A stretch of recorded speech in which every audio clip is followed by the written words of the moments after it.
Hi, good evening.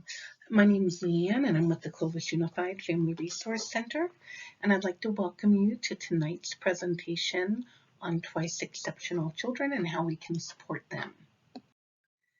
So first, I'd like to tell you just a little bit about the Family Resource Center. I apologize if you've heard this before, if you've been to our other webinars, but for those of you that this is your first time joining us, I'd like to tell you what the Family Resource Center does and how we offer support to families. So we're housed with the early intervention team with our school district, birth to 3, called City Kids. I help families navigate the IFSP process, understand their parent rights. We also help with that transition at age 3 to school-based services if that is applicable. And then the Family Resource Center continues to serve families all throughout Clovis Unified who have children either in special education, have an IEP, or even families that have a concern or don't understand how to go through the assessment process, who to turn to for help. So again, we serve families birth to 22 throughout Clovis Unified. So one of the things we do are these parent workshops. We offer materials to families that help educate them about their parent rights, and we act as a liaison, helping families get connected to resources either within the district or out in the community. So again, here's my contact information, and please feel free to reach out. And lastly, this is the disclaimer that this presentation is for educational purposes only. The views don't necessarily represent the position of the Clovis Unified School District, and nothing in this presentation is legal or medical advice.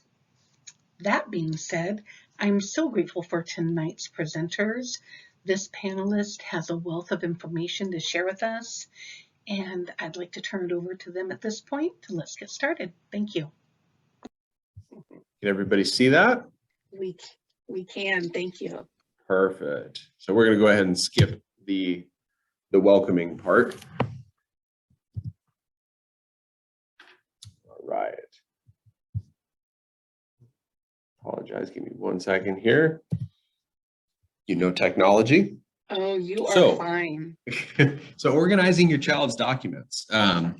It's the roadmap and to care and services. And again, our information is at the bottom, but one of the biggest things, actually, to be honest with you, we do, I think, about 30 different trainings that we do. And this is one of our most requested ones. And the reason being is that, especially from the ages of 0 to 5, within early intervention and Head Start, there is a lot of paperwork. And even beyond that, we have people that are 18, 19, we have adults that call us that are 26 that still need help organizing your documents. And the reason why it's so important is because the services that we get and how we go ahead and coordinate those services are extremely important. And to be able to mainstream that and to get that information as quickly as possible to these service providers through these complex systems of care is such a huge deal. And I know as a new parent, or as someone who's dealing with a new diagnosis or going through the early intervention stages, just like I am for the second time right now, it is overwhelming. And you're constantly getting emails, you're getting phone calls, you're getting mail, and just stuff's piling up. And we're going to talk about ways to go ahead and make sure that things are a little bit more organized so that you can feel a little bit better and more prepared when you're talking to these service providers, and at the same time, help out for your child. So records are essential for agencies to provide services to our children, and we need to make sure that we keep track of those records. And they're essential for parents in regards to the advocacy. So they're essential to you as well, because to advocate properly for your child, you need to have the right documentation so you know what you're talking about. And I'll say this, that organizing your documents is one of the most difficult tasks that we have. And it can get extremely overwhelming. And right now, because we're not doing things in person, we used to bring people in here and we'd have 10 parents in a conference room, and we'd have booklets of stuff and people would start organizing and we'd help them. Unfortunately, we don't have that option, but we're going to be able to go ahead and move through some things that might help. So as we go through, hopefully this helps you get a little bit more organized and give you a little bit more peace of mind, which is what everyone's looking for right now.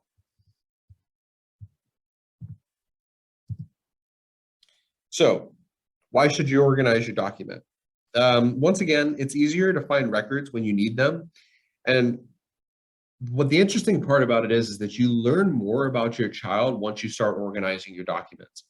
As you start scanning through these documents that you put into a binder, or however it is that you'd like to do it, you start to actually read them. And I don't say that meaning that you're not reading them already and you're not paying attention to them already, because we know that you are.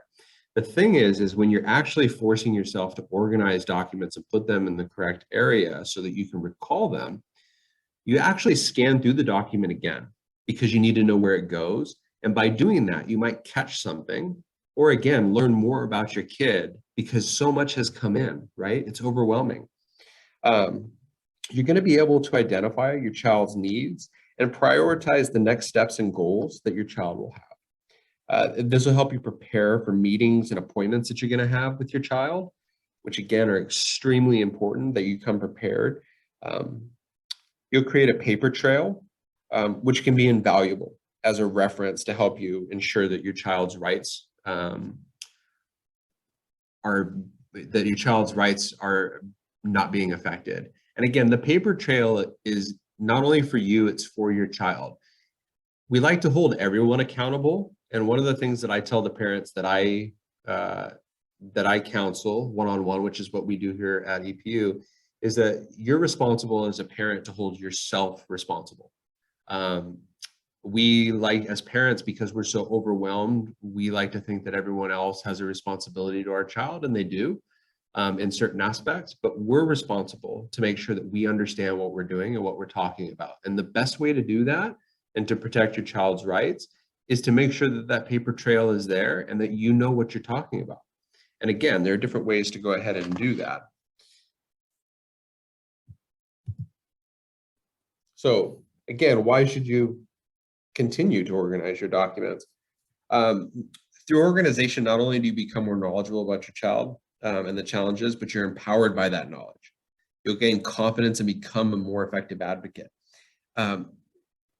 These meetings or these consultations with doctors, IFSP meetings with the school, as a parent can be extremely overwhelming. And I can tell you that firsthand as someone who goes through it on a daily basis. And it's draining. You have all these professionals with titles behind their name telling you what your child is capable of, what they're not capable of, what services they could give your child. And for most parents, they go blank during these meetings. And so by organizing your documents to find out what services your child is eligible for, and at the same time, understanding those documents, you become a better advocate for your child. You increase your confidence and you feel empowered because now you're not caught off guard by what's going on because you understand those documents. You also gain credibility.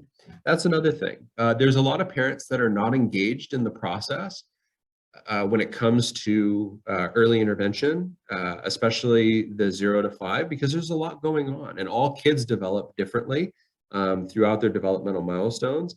But being able to actively participate in your child's education and their developmental milestones helps you gain credibility with not only the doctors, the therapists, the school systems, with everyone that you have.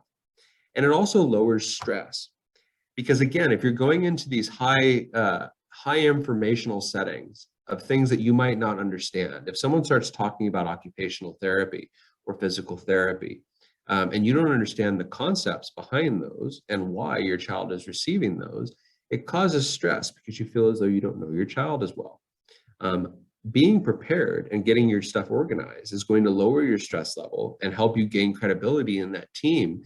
And it's going to create a better team atmosphere. And one of the things you're going to hear me say all the time as we organize our documents, the reason for this primarily is to be able to effectively communicate with your team at the school district, your team at the regional center, and your team with your primary care physicians, because you want to build a great relationship. And to be able to do that, you have to be organized. So you have to decide on a system that works for you. And again, this is a different age, right? So you can decide on a system that works for you. We had parents that used to come in here all the time, and they used to have all of their child's special education documents or IFSP documents underneath their car seat, like underneath the driver's side of their car, because that was a safe place for it. And they would just shove everything underneath there.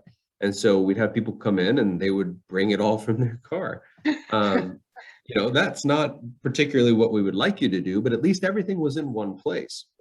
So if anything, if you start off, is to make sure that everything is in one place, right? To gather all of the information that you have on your child and then be able to gather it in one place. And then you have to decide what works best for you, whether that be a binder or a box or files digitally, or you can use a combination of them. Whatever works for you, works for you.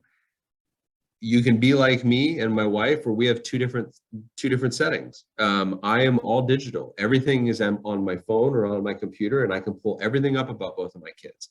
My wife likes files, and so we have literally rows and rows of files in our house of hard copy paper.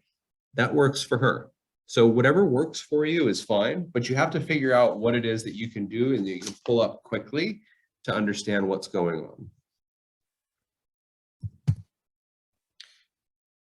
So again, digital recording keeping is probably the biggest one as of right now. And that's just because for the past year and a half, we've lived in the digital age, right?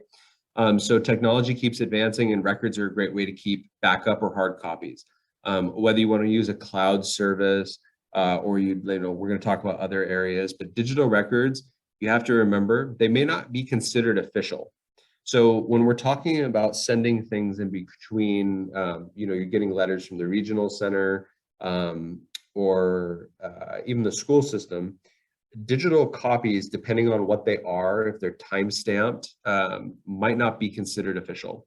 So we still recommend, just as we always do to every parent, is to maintain a paper record as well. Does that mean you need to take a paper record of everything? No, not at all. But at the same time, there are certain things that do need paper records, and you need to have them just so you can pull them up in case there is something that you need to recall. And we're going to talk about that as we go along. So digital record keeping, one of the things that I love about it is it can save space and reduce clutter. My home office is very clean. My office here is extremely ridiculous. I got papers everywhere, but it reduces clutter. You can store it online in a computer. Nobody stores anything on CDs anymore, or flash drives. Flash drives are huge, and you can connect that to your key, and all of a sudden you have it everywhere you go. You can access records from anywhere. You can share documents with professionals easily. And that's one of the things that I like about digital, is that I'm able to share things with professionals quickly. So if one of my kids' teachers needs something, or his ABA needs something, or the regional center needs something, I can pull it up and quickly send it. You can also search in those documents for very specific words. If you hit Control F on a computer, you can type in whatever word you'd like, and it will scan that document for that word. So again, helping you weed through. You can also take meeting notes on a laptop or a tablet and be able to transfer it. So digital is a great way. Again, it's whatever works for you, because I know that there are some people that are not so digitally inclined. So Nick, Yeah. do you scan your documents? Is that what you do to get them onto your computer? Yes. So there's two ways that I do it. I ask if whatever was sent to me would be available in digital form. If the school or if the regional center or if my doctor could send it to me in an email, or if it would be in a PDF form, because then I don't have to scan anything. I can just drop it. And it never hurts to ask. But I do scan paper copies, or if I don't have a scanner available, I take pictures of it and keep it in my phone until I have the availability to scan it. But I you think know, oh, asking, oh, go ahead. I'm sorry. oh no, I was going to say, I think asking any type of organization if it's available digitally, if you're going to keep it digital, is always the best way to go, because normally it's very quick for anyone to be able to pull a document together and send it to you. And then you can Right. just drag and drop it wherever you'd like. I love that. Too, I've got a free app on my phone, an Adobe app where Mhm. I just take a picture of it Yep. and it automatically turns it into an Adobe document. Mhm. Yeah, so Absolutely. I love your suggestion of technology for families. Anything that we can make it easier, right? Mhm. Absolutely. And as we go forward, you're going to see, and I mean, when I say hundreds, if not thousands of pages, um, I'm not joking, and Leanne can back that up. It can be hundreds of pages, if not thousands of pages on your child, depending upon your child's needs and services. And that gets extremely overwhelming. So digital keeps all that clutter out of sight. Doesn't mean that it's out of mind, though. You do have access to it. So, um, and you want to, again, when you get started, you want to assemble the records you currently have, right? Like I said, you want to gather all the information that you have. Doctors, regional center, um, primary care physicians, psychologists, speech and language pathologists, occupational therapists, the school district, anything like that. You want to gather it all. And then you need to decide what's going to go into the binder. Not all records need to be kept, right? Usually the most current or relevant records need to be kept. One of the things that I do is I do 3 years. Um, every 3 years we purge everything, because again, it just becomes too much and then you don't know what you're looking for. But that's a suggestion. It's not so you can keep everything if you'd like. I'd also consider whether you might like to create one binder per year to store multiple binders. My wife likes those accordion binders. And so we have a different color for every year. So we know if something comes in, like this year is blue. So everything that comes in goes into the blue binder. So I know what year it is. And then once it's done, we write the year on the binder and we put the binder away. You want to organize your records that are in permanent electronic storage as well in similar manners by just printing those out. So anything that's sent to you electronically that you know that you need to keep, you want to go ahead and make sure that you print those out or ask for a hard paper copy so that you can go ahead and put it. And we're going to talk about what items you should keep or you might want to consider keeping and items that you don't need to. So along with assembling your records that are in your possession, it's recommended that you request records, okay, from your doctors, your therapists, agencies that you're working with, any care providers, or anyone that works with your child. First, you can call the office and let them know that you want to request the records. It helps to know the name of the person who you contacted, who you talked to, because again, we talk to a lot of people, right? And we want to make sure that we're holding ourselves responsible, but at the same time, everyone else, okay? It's best to request in writing and make a copy of your request letter. You have to make a note of calls that are made in regards to the requests as well. So what I mean by that in regards to keeping a copy or writing a request letter, certain agencies will need not just a verbal request of records, they need an actual letter from mom or dad saying I need the information. If you do have to send that letter, you want to make sure you keep a copy of that record for you, okay? And at the same time, if you have a communication with someone over the phone, we recommend that you follow up in email form or in letter form, just going back and forth about what you just spoke about. So if I email or if I talk to Leanne on the phone about a subject and we needed to keep it documented because it was about my child, I would email her back and say, Leanne, it was a pleasure speaking to you today about whatever we talked about. I look forward to hearing from you again. And it just solidifies the record, right? It solidifies our conversation. And that's one of the big things. And again, you have to remember that you have the right to request these records. There's no legal time limit for a request to be honored. except in very specific situations, and this is in the beginning stages, and so we're talking about something completely separate. There is a timeline, but that's under something different. We won't go into that. There's no fees in regards to records for you to review records, but you may be charged for fees of copies. So again, when you ask for records, remember to ask them how many pages. I requested my child's record at school when he was 6, and he had like 3,000 pages. There's a lot. Do I need all that? No, I didn't. I didn't need all that, and I didn't specify. And so again, you just want to be mindful of these things. So information on your child, right, is what you want to keep. Contacts, communication logs, and correspondence. And after this, I'm going to send Leanne a couple of handouts that we use here to keep track of what's going on. Who you have in your child's life is extremely important for you to keep contact with.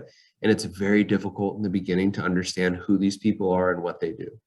I have no doubt that right now, even though I introduced myself, what I do and what my company does, you forgot my name and you forgot what it is that I do. That's okay. There's nothing wrong with that. Now imagine if that's your child's doctor or your kid's school psychologist or their occupational therapist. It's okay to write it down and write down every time you talk to that person. You're overwhelmed.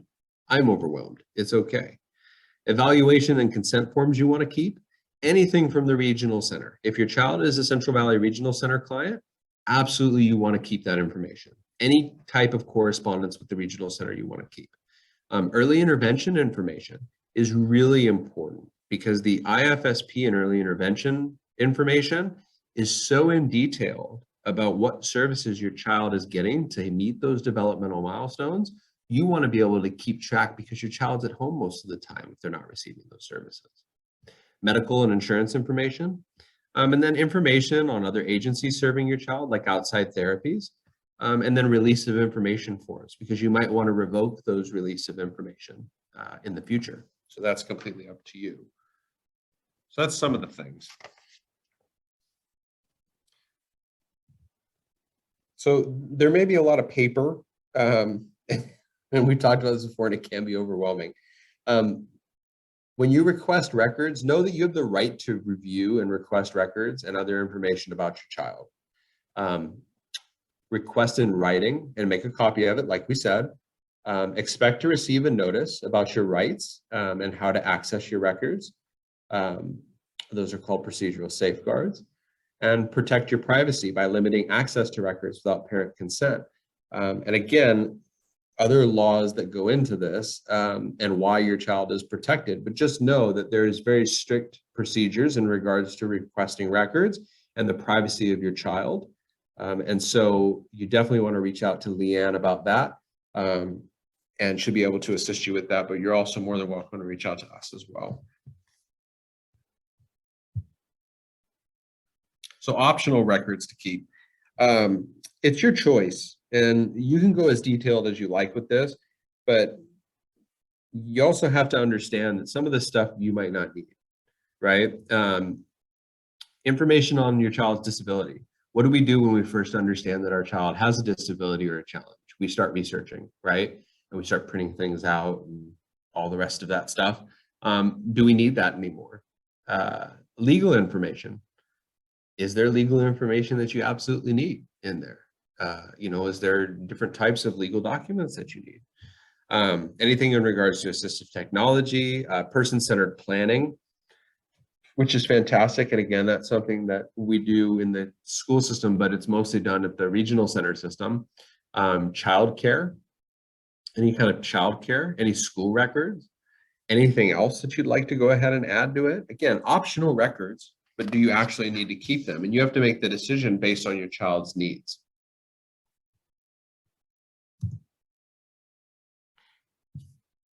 So binder organization. So I'm going to go over this really quickly because we're not in person. But if you wanted to use a binder system, which absolutely works, and my wife will tell you that, it doesn't work for me, but it works for her, and a lot of other parents that I serve. You want to have a cover of it, right? Picture, whatever else that is. The index is very good. Tabs are fantastic because, again, you want to have If you have tabs, you're able to get to things quickly, like child information, contacts, people you need to get in contact with, evaluations, things from the regional center, anything from early intervention, and then medical records, right? So now you have a binder that's quick access. So if your regional center service provider calls, you can go straight to that tab. And every conversation and every letter you have is right there, right? Any type of information about your child, boom, it's right there. Pockets are free space that you can just put notes in, things like that. Maybe get a supply pouch for some pens, a sticky note, hole punch, things like that, extra clips, but anything to help you go ahead and organize. And normally we'd all sit in a room together and do this. So child's information, and this is something that, again, we've talked about, but it depends on you. Birth certificate, a copy of it, a official copy or a embossed copy, we suggest that you keep somewhere safe because those are used for a lot of things. But in the beginning, especially between the ages of 0 to 5, a birth certificate might be needed for different type of benefits, as well as different types of services. Any ID cards that your child might receive in regards to insurance, things like that, medical cards, or anything else that you think is pertinent. And again, you make sure you want to keep all this information safe, but it's organized for you and your family members. Communication. This is one of the biggest ones that I have, that I talk to parents about all the time. Communication is huge. Being able to talk to you or being able to talk to your team at school, whether it be your teacher, whether it be the school psychologist, your early intervention teacher, if you need to talk to Leanne, it doesn't make a difference. You have to know who to call and how to get in touch with that person, right? And so making sure that you have a communication log is really important. Who are the primary people that I talk to about my child's challenges and disabilities, and who would I need to get a hold of immediately? Do you have a list like that? Now, people don't use lists anymore. They have their phones, and I have my favorites list, right? Your regional center coordinator or service provider should absolutely be in there if you have one. So again, getting a communication log is really big about how many times you've talked to one specific person. Correspondence as well, letters and emails, right? You can create folders inside of different mailing apps, as well as print them out if you need to. Business card holders, again, a year ago, we used to still recommend them because you could buy them for fairly cheap. Again, we're not going to a lot of in-person things, but business card holders can be very, very important. And again, even if not, you can take a picture. Because you want to be able to get all the information off of the professional that you're talking to.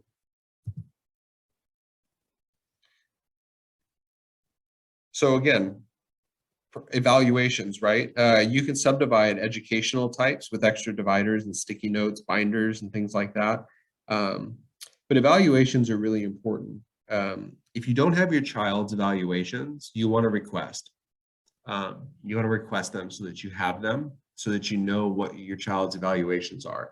One of the things that I say all the time to my parents is the more information you have on your child, whether you agree with it or not, is still more information. So you get an insight on your child that other people have, they're professionals that have put together an evaluation or an assessment. Whether you agree with it or not, it's still more insight into your child. There's nothing wrong with that. The assessment plans, evaluation, your consent. California is an informed consent state. So for anything to happen, you have to sign it. You want to make sure you keep a copy of that because you just gave everyone permission to assess your child, and that's okay. That's a good thing. But you want to make sure you keep copies of that. And any evaluation packets or paperwork, you want to make sure that you keep and make sure that you have it available so you can refer to it. The regional center.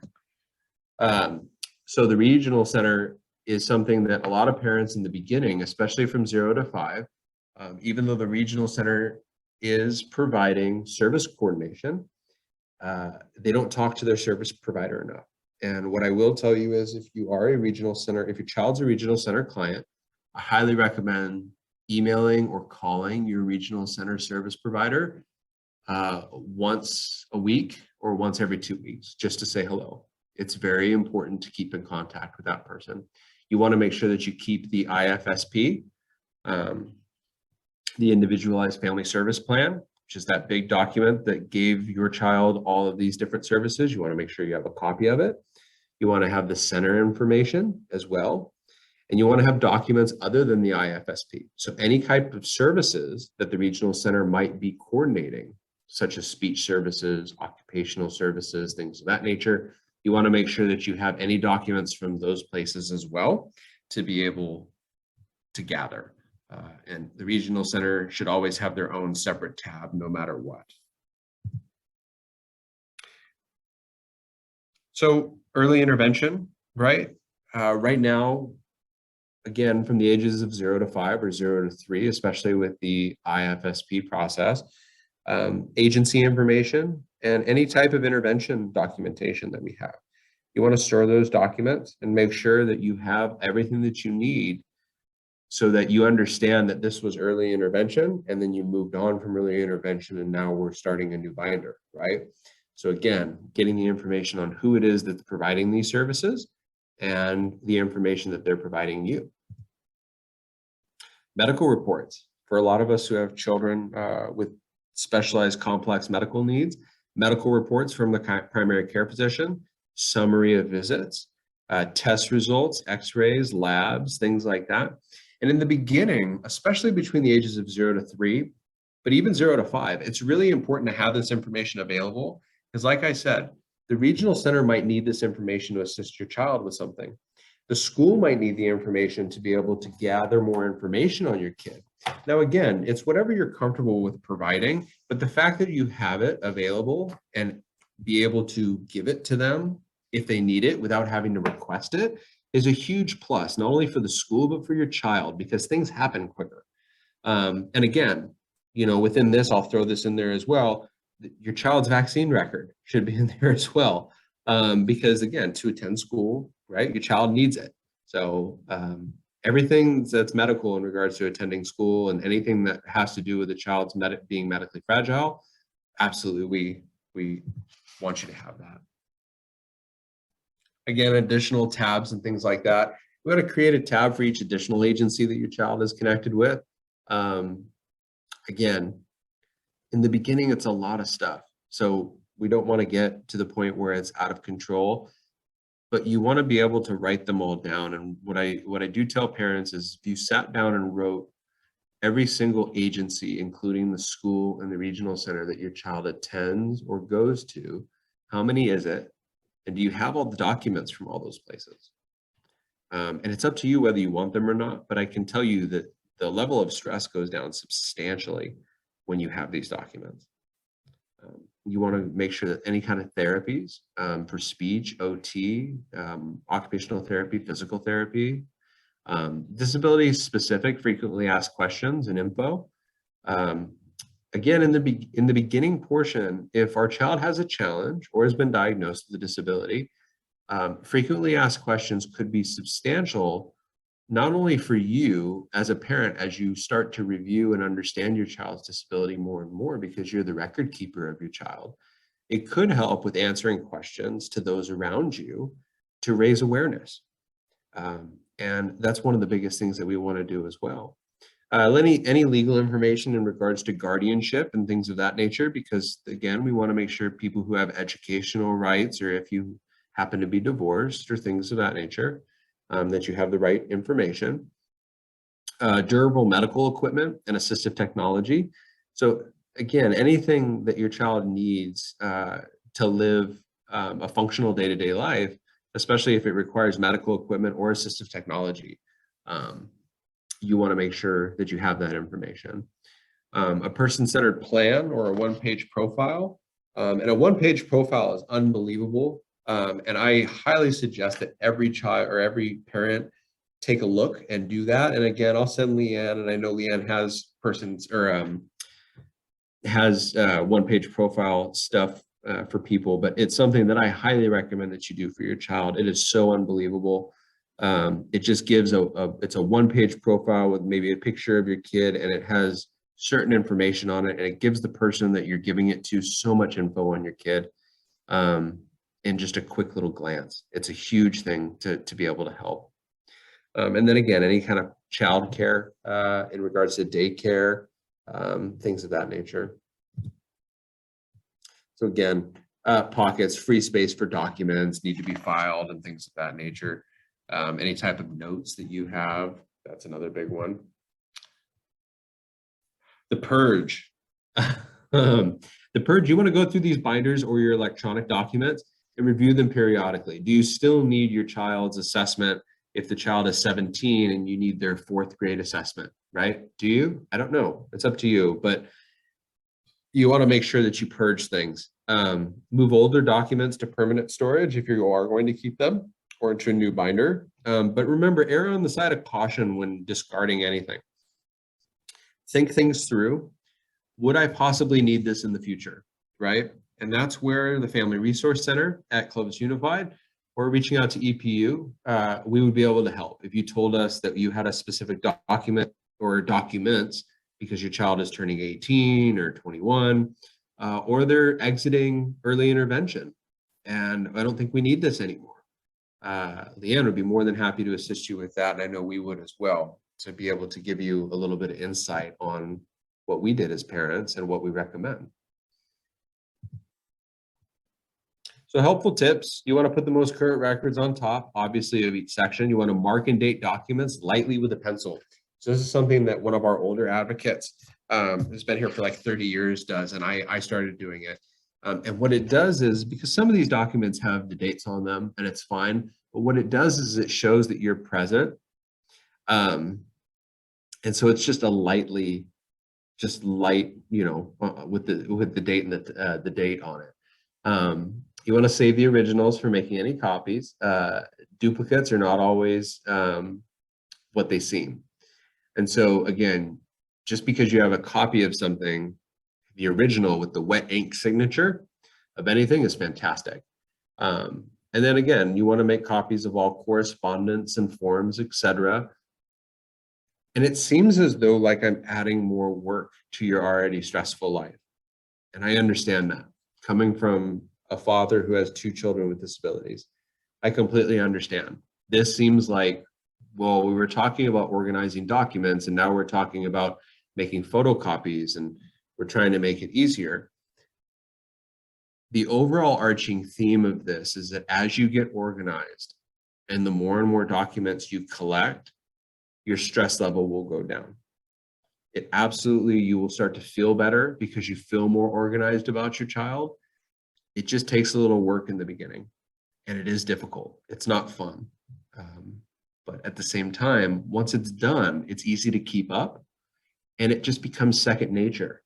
And because it becomes second nature, you're never going to be caught off guard when someone asks for something or you don't have the answer to a question. You can pull up these documents, whether they be digital or go to your binder at home. So again, not trying to add more to you. What I'm trying to do is add more so that it can be easier in the future. And it will be easier very quickly if you start getting organized. Just some more quick helpful tips. Stick to organizing. Don't stop and read every single document. That'll take you forever. Please don't do that. I call that going down the rabbit hole. Consider scanning all your documents. You can use the public library. Sometimes the schools will let you do it. It just depends. But the public library absolutely will let you scan documents. Hole punch things carefully. Use sheet protectors when necessary for specific information. Clip large reports that hold them together. Again, if you have one meeting that has 200 or 100 pages in it, clip them all together. You can run into organizational issues where you store certain documents. So make a plan, and once you have that plan all set up, whether it's digital or a binder or whatever else, color coding, stick to that plan. Don't deviate from it. If I touch anything on my son's walls and my wife finds out, she freaks out because she wants to know that it's put back in the same place. Same principle with if she or I ask to send something to someone, I need to know that I didn't send the original and I have a copy of what I just sent in my computer and my phone, right? So you have to do what works for you. So again, this is overall just a general quick look through of how we do things. And again, I want to thank you for listening to me talk about organizing your documents. Not the most fun of topics, but a very, very important one. And again, we're sponsored, or I'm sorry, we're grant-based through what's called Ideas That Work, which is through the Office of Special Education Programs for the United States Department of Education. That would be OSAP. And so that's the one thing that I do have to tell you, but I appreciate it. And I want to thank you for coming. And for any information or otherwise, you're more than welcome to go ahead and reach out to the Clovis Family Resource Center and reach out to Leanne, or you can reach out to EPU Children's Center. Again, our address is there at the bottom, as well as our phone number, and you can call and ask for the Family Resource Center here, and we'd be more than happy to assist you. And I just want to thank Clovis Unified for allowing me to be able to present this to you, and I hope that you found this information useful. Thank you so much, Nick. You know, as a mom, I remember having a friend sit me down and, say, we've got to get you organized so you can be an active member of your child's teams. And it was so impactful to me as a young mom, because just like you said, in the moment, as you're first starting to navigate all these different systems of care, you feel like, how can I do one more thing? Right? But it really does take that stress level off, because, as you said, it helps you. It helps you to be able to participate, right? Mm-hmm. Even if you didn't know. I remember at first not exactly understanding what all the acronyms everybody loves to talk in, but I knew that, like you said, I had all the documentation at my fingertips. And if somebody needed something, I had it. And it gave me confidence too, to feel like an equipped member of my child's team. And so I highly recommend, again, whatever system you feel works for you. As you know, City Kid families get a binder. And again, that's a gift from the Family Resource Center for that exact reason. It is that parent-to-parent support of just trying to help equip you to get started off on the right foot, so that you have all your information in one place. Another thing that I share with families as a reason why it's important is safety. So to have all your child's information, even if it's not all, the big picture of information, but the condensed information in the binder, all the important things, like you said, Nick, the contacts, the current IFSP, the list of doctors, to have that all in one place, to be able to grab in an emergency, or to have on hand, so that if a wonderful thing happened and you got to go out for the evening, right? And grandma and grandpa, or child care provider is watching your child, you can say, hey, all the information is in this binder. If something happens and there's an emergency, everything's in here. And what a peace of mind that gives you as a parent, to know that you can step away. It's okay. Go out for the evening, go away for the weekend, and all that important information that someone might need is in one place. And so anyway, I know it sounds like a lot, but it really does give you peace of mind.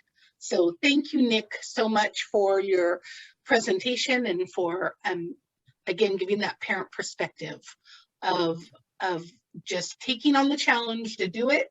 And then, like you said, as we go along, it's so much easier. You just, you attend a meeting, you pop that paperwork in, and you're good to go. Absolutely. So, I appreciate it. And I really thank you for giving me the opportunity. And for all of you out there, like Leanne said, it's a lot. and you're going to get stuff in the mail and emails and phone calls, and it seems impossible to keep track of it. But once you get a handle on it, it's so much more mentally relieving. And one of the best things that we do here at our agency is I try to compartmentalize people's thoughts. So parents call and they have concerns about things. And you have as a special needs parent, you have a million things running through your head all the time. And I try to get people down to like 1 to 2 questions so that they can just, calm themselves a little bit. Because again, we all have so much going on, or 1 or 2 tasks. Don't try to take on the world at one time. Right. And one of the biggest problems that I find, and again, our agency services 12 counties, so it's a lot. One of the biggest problems I find is that when I ask if they have this or this or this information available to them, they don't. And if they did, not only would their stress level come down, the issues that they have would go away faster and could be resolved amicably or way quicker. And they're just not organized. And again, if you start this early and continue this through your child's career, if something does happen, which again, I wish that I was, I wish that we lived in a perfect world and something didn't happen. Something eventually will happen, and you're going to need this information. And so if you prepare for it, and your child is right now 2 years old or 3 years old, and now at the age of 17, you need it. Well, when you call someone like Leanne or myself, and I say, well, you're going to need X, Y, and Z documents, not a problem. I already have them because you know exactly where they are, right? Right. And getting the agencies that we would refer you to those documents is very important. And the timely manner of some of these things, there's time constrictions. And so again, the organizing your documents thing goes all the way through up until your child graduates high school and even beyond. It's unbelievable. So if anything, I just hope that you understand it. And again, if you need help, please reach out to Leanne. I've seen their binder. And again, we covered, like I said, 12 counties. I see a lot of different school districts. That binder is an unbelievable place to start because it really has the information about what it is that you need, different resources, who is who. And I highly suggest that if you haven't read the binder that you received, that you do read the binder. And that if you have any questions, you reach out to Leanne because again, other early intervention programs from school districts, it just depends on where you're at, but I have seen hers and it is excellent. So I highly suggest that you reach out to her if you don't understand what's in there, and she'll be more than happy to explain it with you and to be able to talk to you about it. So that's a great head start. Well, thank you, Nick. All right. I stopped recording now, okay, you guys, so we can just chat. So Esther, you want to, you can unmute yourself if you want. There you go. So I love, Esther, that this is the perfect timing for you, with your little 4-year-old man there, right? You are getting to kick off on the right start early on, right? Not at age 10 and decide